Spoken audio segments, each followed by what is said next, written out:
Welcome to Sunu's BIOS video. Replication of DNA and mechanism of DNA replication എന്നീ രണ്ട് കാര്യങ്ങളാണ് ഈ വീഡിയോയിൽ കൃത്യമായി വിവരിക്കുന്നത്. ആദ്യം replication of DNA എന്താണെന്ന് നോക്കാം. The formation of new DNA molecule from the pre-existing DNA molecule is called replication. And this replication takes place in the S phase of the cell cycle. ന്യൂക്ലിയസിനകത്തുള്ള DNA സ്ട്രാൻഡ്സിൽ നിന്നും പുതിയ DNA strands ഉണ്ടാകുന്ന പ്രക്രിയയാണ് DNAയുടെ ഇരട്ടിക്കൽ അല്ലെങ്കിൽ replication.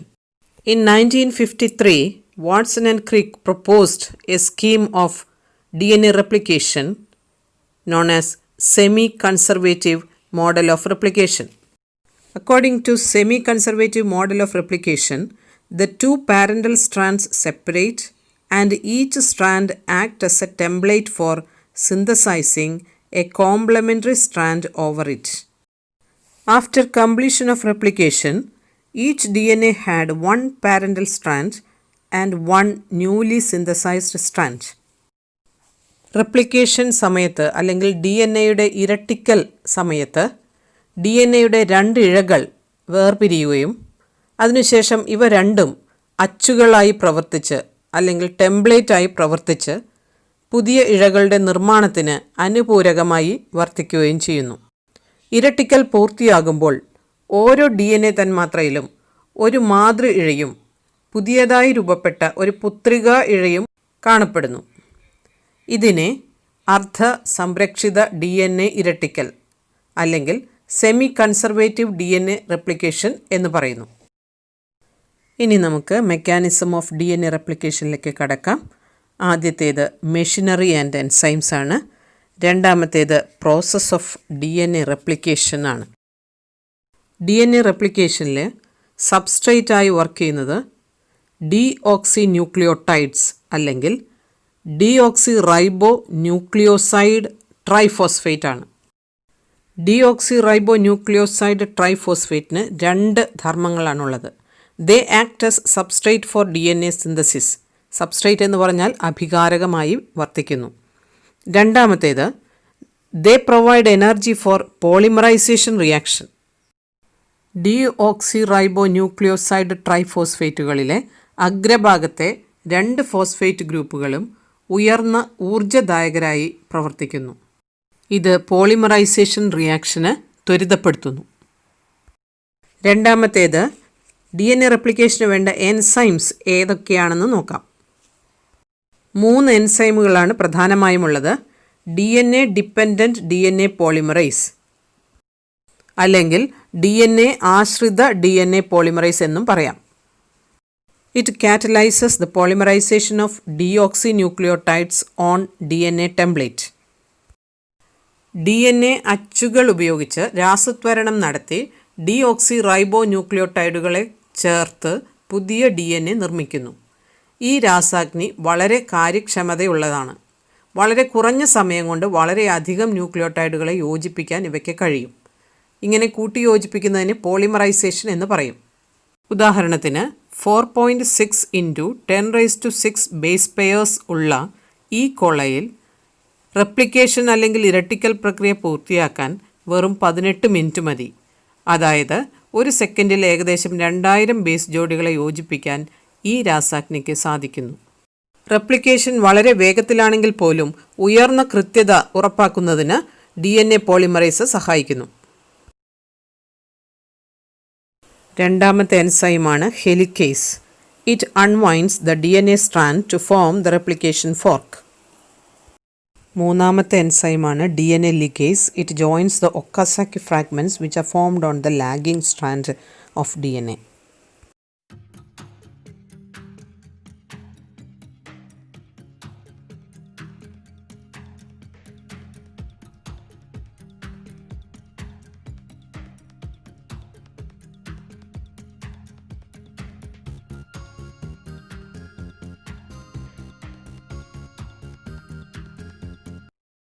DNA റെപ്ലിക്കേഷന് ഏറ്റവും അത്യാവശ്യമായ മറ്റൊരു ഘടകമാണ് RNA primer. RNA primer is a short stretch of RNA of 10 to 60 nucleotides formed on the DNA template. New daughter DNA strand synthesise ചെയ്യാൻ തുടങ്ങുന്നത് RNA പ്രൈമറിൽ നിന്നാണ്.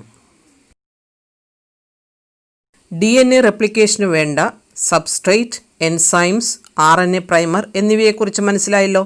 ഇനി നമുക്ക് പ്രോസസ് ഓഫ് DNA റെപ്ലിക്കേഷനിലേക്ക് പോകാം. പ്രോസസ് ഓഫ് DNA റെപ്ലിക്കേഷനെ 3 ഘട്ടങ്ങളായി തിരിക്കാം. 1. Origin of replication. 2. Unwinding of 2 DNA strands. 3. Synthesis of new DNA strands. Replication starts at specific points called origin of replication or ORI.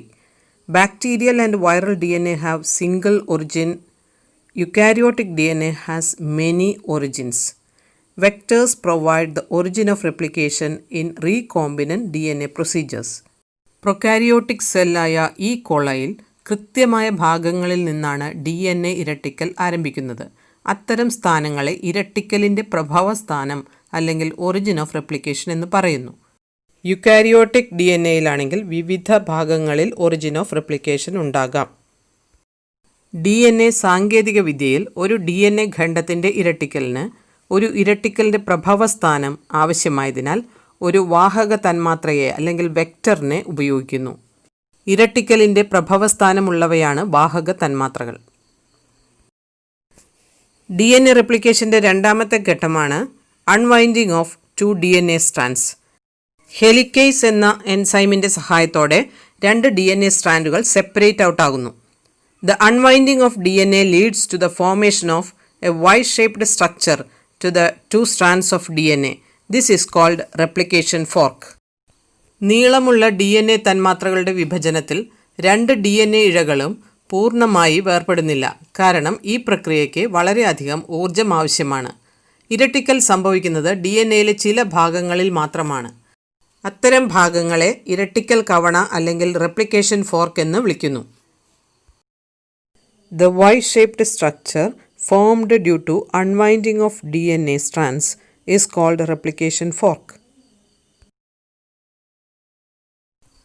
DNA റെപ്ലിക്കേഷൻ്റെ മൂന്നാമത്തെ ഘട്ടമാണ് synthesis of new DNA strands. The new DNA strand synthesis starts from RNA primer is influenced by the enzyme called DNA-dependent DNA polymerase. This enzyme catalyzes the polymerization of deoxyribonucleotides only in 5'3' direction. ഇത് പ്രത്യേകം ശ്രദ്ധിക്കേണ്ട ഒരു കാര്യമാണ്. DNA-dependent DNA പോളിമറൈസിന് 5'3' എന്ന ഒരു ദിശയിൽ മാത്രമേ polymerisation പ്രക്രിയ സാധ്യമാകുകയുള്ളൂ. അതുകൊണ്ട് ടെംപ്ലേറ്റ് സ്ട്രാൻഡിൻ്റെ പൊളാരിറ്റി 3'5' ആണെങ്കിൽ പുതിയ സ്ട്രാൻഡ് കണ്ടിന്യൂസ് സ്ട്രാൻഡ് ആയിരിക്കും. അത് 5'3' ഡയറക്ഷനിലായിരിക്കും ഉണ്ടാവുക. ഇങ്ങനെ ന്യൂ സ്ട്രാൻഡ് കണ്ടിന്യൂസ് റെപ്ലിക്കേഷൻ വഴി ഉണ്ടാവുകയാണെങ്കിൽ അതിനെ ലീഡിംഗ് സ്ട്രാൻഡ് എന്ന് പറയുന്നു. എന്നാൽ രണ്ടാമത്തെ പാരൻ്റൽ സ്ട്രാൻഡിൽ പൊളാരിറ്റി 5'3' ഡയറക്ഷൻ ആണെങ്കിലും കണ്ടിന്യൂസ് റെപ്ലിക്കേഷൻ നടത്താൻ ഈ രാസാഗ്നിക്ക് സാധിക്കുന്നില്ല. ആയതിനാൽ അനുപൂരക ഇഴയിൽ 5'3' ദിശയിൽ ചെറിയ കഷ്ണങ്ങളായി നിർമ്മിക്കപ്പെടുന്ന ഇഴകളുടെ ഖണ്ഡങ്ങൾ പിന്നീട് DNA ലിഗേസ് എന്ന രാസാഗ്നി ഉപയോഗിച്ച് കൂട്ടിച്ചേർക്കപ്പെടുന്നു. ഇത് തുടർച്ചയല്ലാത്ത ഇരട്ടിക്കൽ ഡിസ്കണ്ടിന്യൂസ് റെപ്ലിക്കേഷൻ എന്നറിയപ്പെടുന്നു. അതുകൊണ്ട് രണ്ടാമത്തെ പാരൻ്റൽ സ്ട്രാൻഡിൽ ഉണ്ടാകുന്ന പുതിയ ഡോട്ടർ DNA സ്ട്രാൻഡിനെ ലാഗിംഗ് സ്ട്രാൻഡ് എന്ന് വിളിക്കുന്നു. The small fragments of DNA formed are called Okazaki fragments. These fragments are joined by the enzyme DNA ligase. Eukaryotic സെല്ലിൽ കോശവിഭജനത്തിന് മുൻപായി DNA റെപ്ലിക്കേഷൻ നടക്കുന്നു. സെൽ സൈക്കിളിൻ്റെ S ഫേസിൽ വെച്ചാണ് ഈ റെപ്ലിക്കേഷൻ നടക്കുന്നത്. ഈ റെപ്ലിക്കേഷൻ എങ്ങനെയാണ് നടക്കുന്നതെന്ന് വിശദമായി എക്സ്പ്ലെയിൻ ചെയ്തിരിക്കുന്നു. DNA റെപ്ലിക്കേഷന് ശേഷം സെൽ ഡിവിഷനിലെ എന്തെങ്കിലും തകരാറുകൾ സംഭവിച്ചാൽ അത് പോളിപ്ലോയിഡി അല്ലെങ്കിൽ ക്രോമസോമൽ അനോമലിക്ക് കാരണമാക്കുന്നു.